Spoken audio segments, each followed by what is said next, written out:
Assalamu alaikum bandiraɓe yeɓoɓe ayawo Pindi TV on calminama on njuram no gawɗen waddi kala yontere émission meɗen fait divers ɗo e Pindi TV enen jadanno hene gorko mo horkojere oɗo saaha o bone déplacement enen calminamo enen njuramo en jetti en jaari musibɓe wonɓe plateforme Pindi TV saaha kala e mbaɗi aimé partager émission ji dogoji ɗo e gallo hani e émission meɗen fait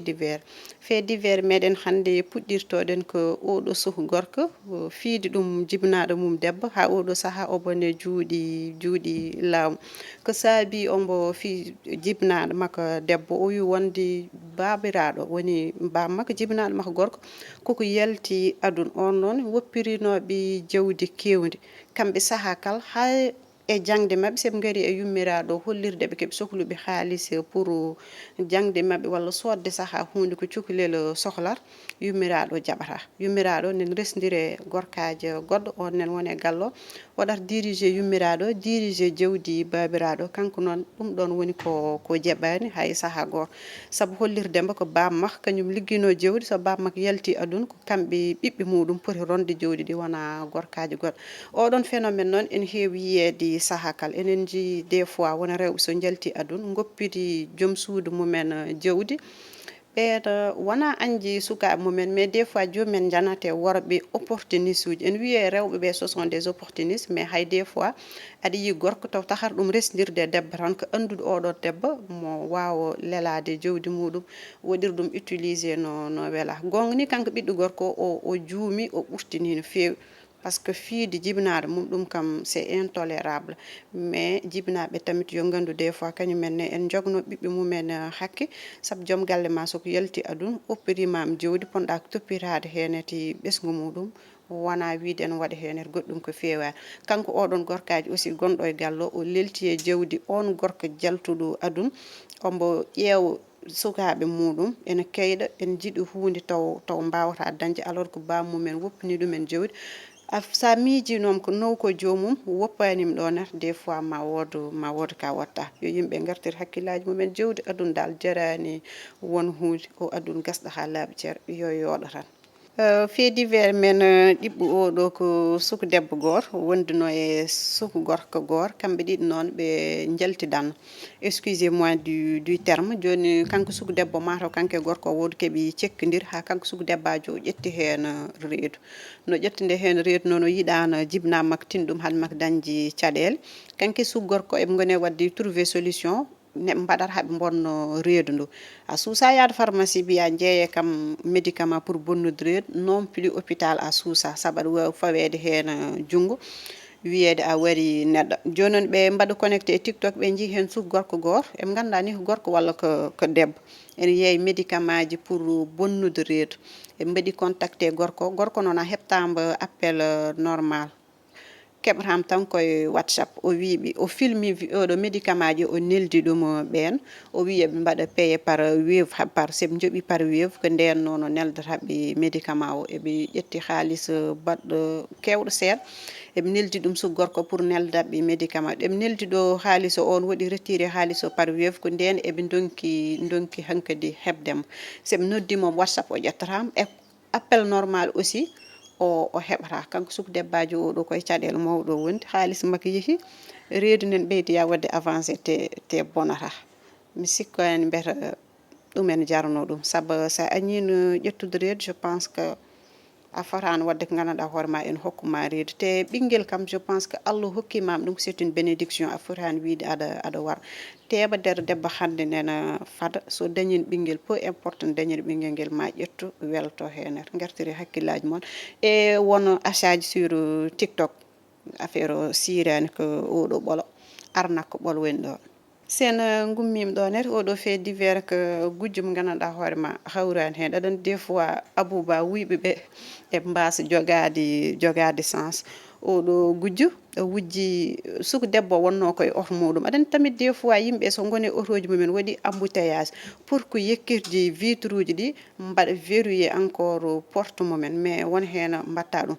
kanko nak o woni embouteillage o mataw nguleki waɗi o itti perruque makko o fawe dow chaise goɗɗo kanko tan e oto makko ɓiyi ko wonno ko caggal no wonirde embouteillage o suka gorko gor nanni jungo mum e oto diftima perruque o noon o sodno ɗum ko haalis kewɗo sodno ɗum kanko dal o fini le lendemain o waɗi connecté TikTok o taw perruque makko ene yeeye en direct o heptini perruque makko wiite ko wona neɗɗo foof wujjante no heptinode perruque o ƴetti suka debbo o funti ɗum o noddi ɗum téléphone o wi ɗum ko jiɗɗo sodde perruque o no on hokkunomo de adresse mum par ce que wi il faut ko ara ha sur place o yi perruque o fondo o ƴeewa mbete ma heeƴe hoore makko no on tottimo nde adresse muɗum o ƴetti adresse o totti ɗum police ko no police yehiri galle suka debbo jeeyannoɗo ɗum en direct TikTok kañum ne holliri ko nene muɗum yeeyi ɗum perruque o no yummiraɗo waɗanode interrogé kañum ne holliri wonde ko won suka debbo goɗɗo jeyɗo ɗum oɗon suka debbo tawa o hoɗi ko Guédiawaye leegal biyetegal Gounass no yahanode toon tawa kanko suka debbo o jokkodirke sukaɓe ɗiɗo worɓe ɓen jahata en gujjo so gaddi omo yeeyto affaire o oɗo saaha kamɓe ɓeɗon foof e benne juuɗe laam te en plus de cela kanko suka debbo ko ɓuuri wadde grave e ko waɗata ko sukaɓe ɗiɗi yohoɓe en gujjoy en gadden totam ko sukaɓe gandanɗa hoore ma mbaɗani taw majeur c' est à dire dañani taw 18 ans kanko oɗon debbaji ko jogori ko fawade dow makko ma heew no fewi ɗon kadi yo yimɓe nden ko vente en ligne o des fois ko laksoto ko caggal ene hulɓini no fewi min de mbeɗa sikki neɗɗo sen sooda yo soode joguiɗo place muɗum comme ça janggue e jaam so hunde yalti hen aɗa wawi nawde hoorema townete place ɗo codnoɗa ɗo en plus de cela sa soodi hande haykeno jar 100 francs ene foti wadde facture ɓuuri sirde saabu yimɓe jahata gujjo gara ƴetta jeyta ɗum ko gandanɗa hoorema mooy lol kanko suka debbo jeyɗo perruque o wi ko ɓuurimo henete musde ko sodano ko perruque makko e suka debbo ko wi ko ene yeyta perruque o sa yi ɗum tan a andata ɗum ɗo ko nguya donc yo yimɓe gartir hakkillaji mumen no fewi nden to won vente uji en ligne oɗo fait divers meɗen goɗɗo jahten koto Mbour suka gorko goto kanko dillata koye trafic de drogue joni jamma galle makko toon yimɓe garat en mbaɗa naata yalta en cooda drogue woni saaha goto noon policier ji mbaɗimomo suspecté joni e ɓornima comci civil en eɓe gaari sodde gam eɓe ƴeewa oɗon no yeeyrata ɗum neɓe garno nde ɗo eɓe gandi on ko jeeyowo ɗeɓe goni ɗo eɓe jewtide makko ɓe mbaɗi message policier ji keddiɗi ɓen gaari garde auto mumen mbaɗi ɗon e descente no yettinode kanko gorkajo tawamema quantité drogue kewɗo andama kono koye mawɓe oɗo ɓe o jeeya mais oɗo saaha o bone juuɗe lam mais ko caaliɗo ha woni wadde balancé oɗoji makko fournisseur makko kamɓe yeeyoɓe drogue Abouba eɓe mbaɗi solidaire e koye mabɓe no fewi de jaggaɗo hen foof jaɓta haalde holon waɗata ɗum fournir wawi yo Allah bahna espérons que ɗum ɗon dal haaɓere tan wawi mi sikkano taw ma yaw yaltude ɗo e ndiɗo leydi fait divers mo gaddannoɗen bandiraɓe hande nak heewani ko ɗo katten ha la fois passé gonɗen koye mois d' octobre rose rewɓeɓe kala en ñagane jahata waɗoyde dépistage contre le cancer enen ji nduɗo lewru so ari dépistage uji kewɗi mbaɗe gratuite yo rewɓe jaaha ɓadde yo poste de santé centre de santé ƴe mbaɗa oɗo nete dépistage enen ji cancer no waɗa ravage e aduna o no fewi surtout nak rewɓeɓe cancer sein col de l'utérus ene tampina rewɓe no fewi enen ñaago rewɓeɓe no mbaɗata feere nde jahata haade dépistage gratuit o gasde e nduɗo lewru foof dépistage gratuit ene ngoda haade dépistage gratuit o gas ɓe jaahe poste santé ji ɓe mbaɗa dépistage ganda par ce que ko raafi mo gandanɗa hoorema soko yitama law e ɓonduma hasko sellata ha laaɓa ceere kam ma wooda ko faali haade bonnude ko heewi e ɓonduma yo Allah dandu meɗen e on raafi bonɗo ɗo katten ha saaha goɗɗo inchallah